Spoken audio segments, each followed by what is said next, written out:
Hello प्यारे बच्चों, आज हम इस वीडियो में एक नई चीज़ सीखेंगे। हम सीखेंगे कि जो आई हमारा वोवल होता है उसकी ध्वनि क्या आती है, उसका उच्चारण क्या होता है, उसको हम कितने तरीके से पढ़ते हैं। तो देखिए, आई की जो ध्वनि आती है वो ई भी होती है, वो ई भी होती है। आई, आए, अंग ध्वनि होती है किसकी? आई की।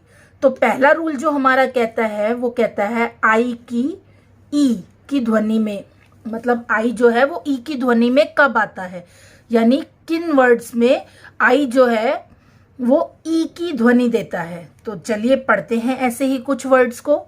इनसाइड, क्या लिखा हुआ है? इनसाइड।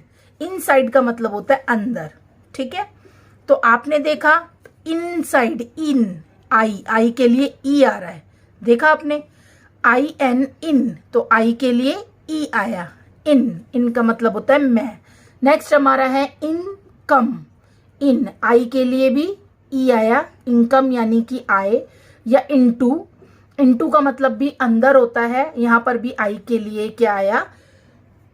ई आया। सेकंड नियम जो हमारा है, यहां पे आई के लिए ई का साउंड आता है, ई की ध्वनि आती है। तो देखिए यूनिक, क्या बनेगा? यूनिक यानी कि अनोखा, यूनिक। ऐसे ही अचीव, क्या पढ़ेंगे? अचीव। तो आप देख रहे हैं जहां जहां आई आ रहा है वहां पे बड़ी ई की मात्रा आ रही है, देख रहे हैं आप।